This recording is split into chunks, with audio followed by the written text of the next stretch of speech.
Muchas gracias, con la venia del señor presidente y secretario. Vamos a continuar con el tema del día de hoy. Este es el núcleo malo de hace muchos años, el núcleo de Luis, es el núcleo subtalámico, es el nombre original que tenía el que producía el hemivalismo y que no lo tocábamos hasta los 90 en que empezamos a estudiarlo y a ver que tenía unas ventajas y una nobleza distinta.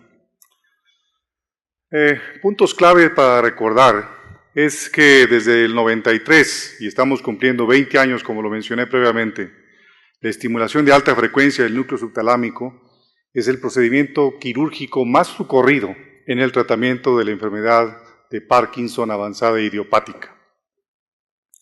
La prueba de levodopa, como lo dijo la doctora Boll, positiva predice la respuesta a la enfermedad, a la estimulación del núcleo subtalámico, y después de 5 años de estimulación el UPDRS3 persiste con mejoría de 54%, mejoría de temblor de 75%, rigidez 71% y aquinesia de 49%. La dosis diaria basal de levodopa disminuye en 37% a 5 años, y es importante mencionar que la estimulación del núcleo subtalámico no produce efectos adversos en el 57% de los pacientes, pero tenemos un grupo interesante que cursan con problemas y estos son los que tenemos que aprender a manejar. Pacientes con síntomas psiquiátricos, trastornos cognitivos y síntomas axiales severos no deben ser operados. Los síntomas pueden agravarse con la estimulación. De tal manera que de este 43% de efectos adversos, 20 de ellos es severo, el 33% es significativo y 48% es leve, y esto hay que recordarlo.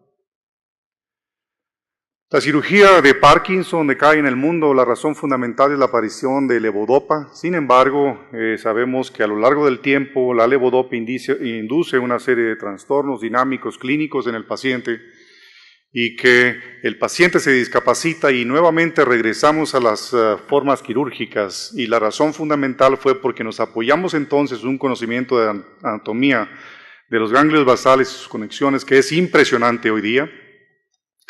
Las técnicas quirúrgicas y la introducción de la neuroestimulación han facilitado los procedimientos, porque tenemos técnicas neurofisiológicas de micro y macroestimulación, que la tecnología imagenológica ha modificado el conocimiento visual de los blancos en estas patologías, y porque tenemos aparatos de alta precisión para cirugía estereotáctica. Y este es el aparato original de Munsen, y el primero utilizado en humanos está en la galería de la Universidad McGill en Montreal. Comparado con el OBT de 1992, ustedes pueden ver la diferencia en la evolución en los conceptos de la ventriculografía a utilizar blancos específicos que están apoyados por neuroanatomía funcional, como ustedes lo pueden ver aquí, la organización somatotópica que tenemos de los ganglios basales en sus 3 componentes, el circuito motor, el circuito asociativo y límbico, y ustedes pueden ver la relación somatotópica de cada uno de ellos en el espacio homuncular. Y luego el hecho de poder contar ahora con tractografía y ver las fibras de paso que atraviesan estos núcleos específicos. ¿Qué es la estimulación cerebral profunda? Consiste en la implantación permanente de un electrodo colocado en áreas cerebrales profundas, generalmente en núcleos subcorticales, para emitir impulsos eléctricos desde un generador subcutáneo que se encuentra aquí, y esto manda impulsos de manera directa, puede ser uni o bilateral, para modificar los síntomas del paciente. La estimulación cerebral profunda ha sido aprobada en el mundo para estas 3 patologías: la enfermedad de Parkinson, el temblor esencial, básicamente la lesión o estimulación del BIM, del núcleo talámico intermedio, el subtálamo posterior de la zona incierta, o bien para distonía, como lo presentó previamente el doctor Sergio Moreno. De tal manera que se ha utilizado para todas estas patologías. Llama la atención las enfermedades psiquiátricas, por ejemplo, seguido de las epilepsias, del dolor y de otros trastornos neurodegenerativos que se pueden modificar en sus vías dependiendo del parámetro de estimulación que utilizamos. Es un fenómeno complejo que requiere de prácticamente todos los profesionales de la salud de neurociencias a participar como un equipo multidisciplinario que consiste en un neurocirujano especialista en movimientos anormales, neurólogo con especialidad en movimientos anormales, etcétera, etcétera, y todos los pacientes no es a mi contentillo, al contentillo del seleccionador, sino que debe ser presentado a través de un comité de movimientos anormales para tomar de manera colegiada la decisión de este sujeto. El éxito quirúrgico entonces es dependiente de la adecuada selección de los pacientes. El paciente debe tener algunas características especiales, habilidades cognitivas y sociales para cooperar durante el procedimiento, es decir, lo hacemos despierto, y se deben brindar expectativas realistas al paciente y a los familiares, que deben entender que la cirugía no cura la enfermedad, modifica los síntomas y no detiene la historia natural de la misma. Estos son los criterios de selección que previamente los acotó muy bien la doctora Boll, no voy a ahondar en esto. Los síntomas específicos y las indicaciones para los procedimientos de estimulación y luego los 4 tipos de procedimientos distintos, desde procedimientos ablativos o lesiones, como lo mencionó el doctor Sergio Moreno, la estimulación cerebral profunda, la restauración de tejido degenerado, que no hablaremos en esta ocasión, y por supuesto, radiocirugía. Todas estas son opciones que tenemos para el manejo de la enfermedad, con núcleos, lesiones, estimulación, terapia génica y nanotecnología. Y vean ustedes las diferencias entre los procedimientos lesionales y la estimulación cerebral profunda.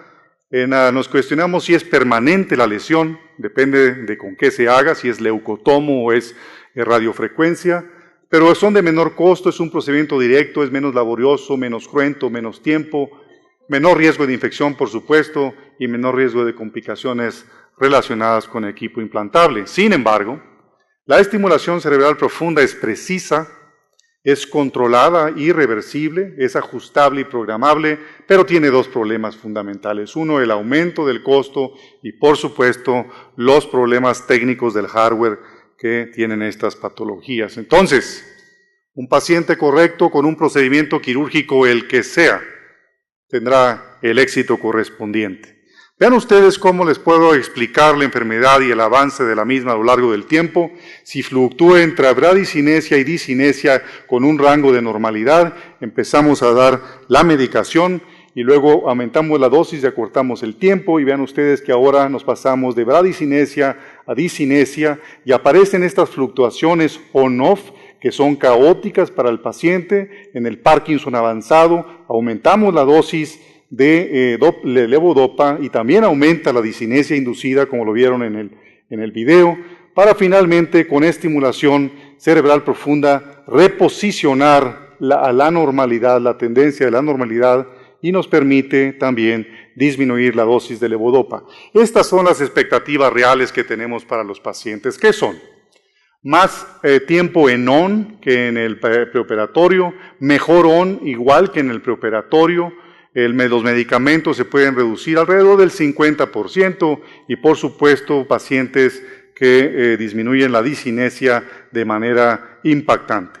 Áreas sin mejorías, es decir, esta es la porción motora de los síntomas clínicos de la enfermedad, pero lo que no mejora es el lenguaje, lo que no mejora es la deglución, la inestabilidad postural y los síntomas autonómicos. ¿Qué es lo que tenemos?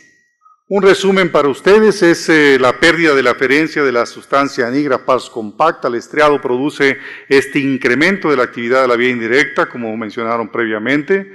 Ambos cambios conllevan un aumento de la actividad del globo pálido interno y esto es lo que produce estos síntomas de hipoquinesia. Por otro lado, la actividad excesiva de la vía indirecta a nivel del núcleo subtalámico produce síntomas de la enfermedad de Parkinson y o parkinsonismo. Finalmente, las lesiones del núcleo subtalámico reducen la hiperexcitación en el globo pálido interno y esto disminuyen o bloquean los síntomas en el modelo de MPTP. Y si lo vemos en este esquema, entonces esto es lo normal y lo que sucede aquí que tenemos una desaferentación completa de la vía directa e indirecta con los 2 receptores de 2 y de 1, viendo un aumento de la hiperexpresión de la inhibición de GABAérgica sobre el GPE y el complejo GPE-GPI y por supuesto una sobreexcitación glutamatérgica del núcleo subtalámico sobre el complejo GPI, la sustancia negra pars reticulata. para finalmente cerrar el complejo con un aumento de la inhibición para bloquear la respuesta tálamo-cortical. ¿Cuál es la racionalización? ¿Por qué estimular el núcleo subtalámico? Uno, porque juega un papel central, y esto es de capital importancia en el estriado pálido tálamo-cortical, que tiene funciones que les mencioné antes, que son motora, cognitiva y emocional. La frecuencia de disparo de sus neuronas están hiperexcitadas, y esto es muy importante desde el punto de vista biológico. La frecuencia media de descarga neuronal es de 35 Hz, y esto nos sirve para saber cómo vamos a jugar con los rangos de estimulación. ¿Y qué es lo que sucede si descarga en salvas o en forma tónica o en un patrón oscilatorio? Y esto lo modula la estimulación cerebral profunda, de tal manera que tiene bloqueo específico o modulación de la excitación sobre este tipo de descargas. Las lesiones del núcleo subtalámico mejoran impresionantemente las respuestas motoras en el mono, con el modelo de MFTP. Y el otro aspecto interesante y reciente es que este blanco en terapia génica con el adenovirus, SEDGAD, tiene una impactante respuesta clínica. Entonces, lo localizamos de una manera adecuada porque tenemos mayor preferencia y mayor experiencia en su localización. Es más sencillo. Tiene una inclinación, una trayectoria específica a este sitio, se hace una visualización anatómica, está justo por arriba del núcleo rojo si tratamos una línea horizontal, y entonces podemos definir con coordenadas estereotácticas qué es lo que vamos a hacer, incluyendo el micro-macro registro, y ustedes pueden ver las características anatómicas, que es elipsoidal, tiene 7 milímetros medio lateral y 9 en antero posterior, y se encuentra por debajo del tálamo y la zona inserta. Mide 200 milímetros cúbicos y con sus 3 componentes, como ustedes lo pueden ver aquí, motor, el asociativo y el límbico, y las respuestas evocadas se pueden modular dependiendo del sitio de la colocación. Benavide en el 95 demostró la eficacia en humanos y su reversibilidad, y esto es lo que queremos ver. La simetría perfecta de la colocación de estos estimuladores, y vean ustedes del grupo de Quebec City en los 70s, cuando hacía la inducción de los monos con MFTP, remedaban exactamente la enfermedad del humano.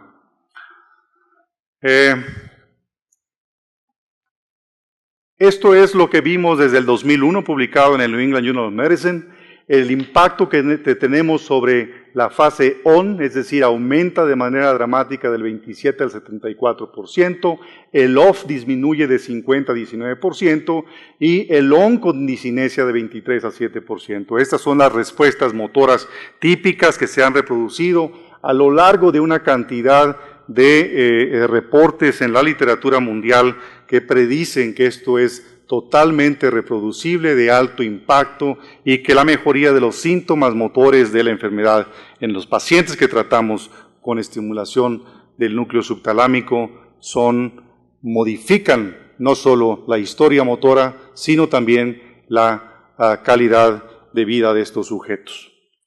Los pasos de la implantación son relativamente sencillos. Localizamos el núcleo subtalámico con método directo e indirecto, hacemos o no micro o macro registro, y luego colocamos el estimulador implantable para posteriormente hacer ajustes y jugar con los programas de ajustes para ver las respuestas evocadas. Vean ustedes qué es lo que hace el microregistro. Estamos en la sustancia blanca, prácticamente silente, llegamos al tálamo con unas respuestas evocadas, y lo que sucede en la zona inserta nuevamente callado, para finalmente establecer el canto de las neuronas del núcleo subtalámico, que hacen más o menos así. Y entonces uno distingue automáticamente dónde estamos, y desde el punto de vista gráfico, esto es lo que hacemos.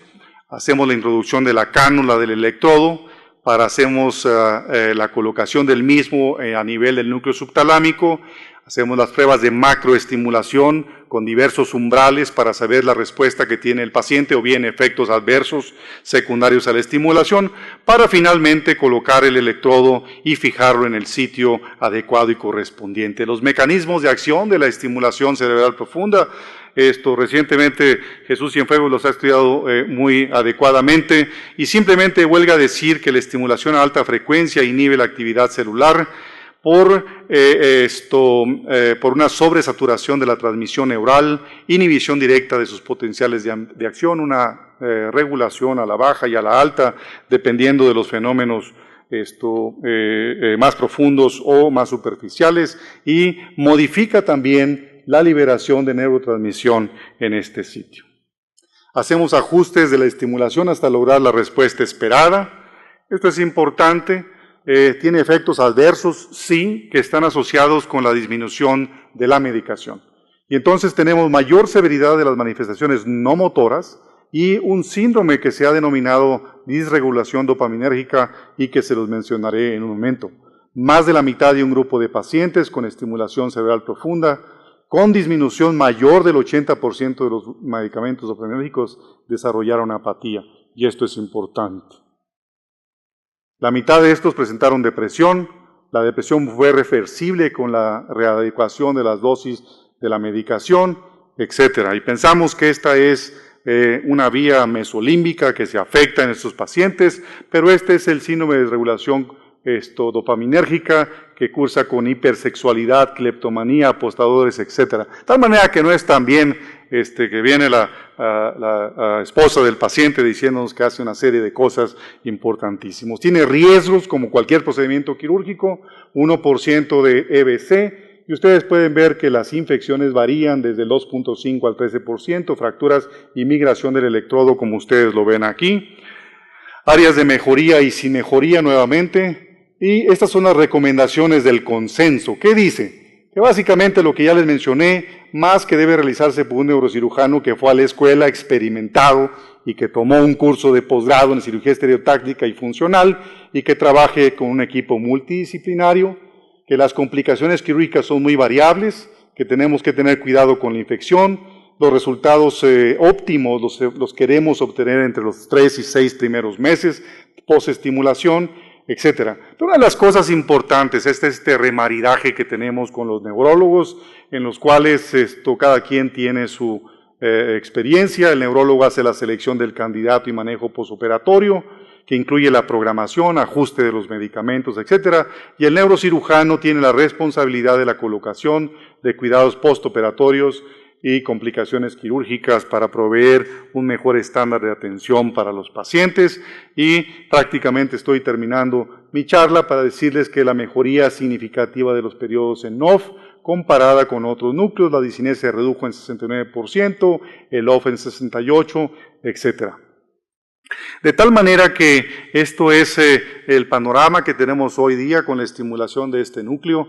Hay cosas que no hemos resuelto, como los mecanismos de acción principalmente. Debemos mejorar la localización y explorar nuevos blancos terapéuticos, por supuesto, estandarizar métodos de estudio neuropsicológico, etcétera, etcétera. Pero yo creo que las cosas de hacer énfasis a ustedes es que las lesiones ofrecen grandes bondades y beneficios y que no debemos abandonarlas, por un lado, y en segundo lugar, que no utilizar esta cirugía como último recurso en los pacientes. Eso no se vale. El estándar internacional tiene normas que las dicta de manera clara y expedita, y creo que esto es nuestra responsabilidad, y esta casa que norma y vigila el estándar de atención en cirugía en este país es la encargada de hacerlo. Los dejo con este mensaje de Charles Dickens: cada fracaso le enseña al hombre algo que necesitaba aprender, y por supuesto, esta que me gusta harto de don Santiago Ramón y Cajal: desconfía del que esté de acuerdo contigo, también puede estar equivocado, y esto es de su vida vista a los 80 años. Muchas gracias.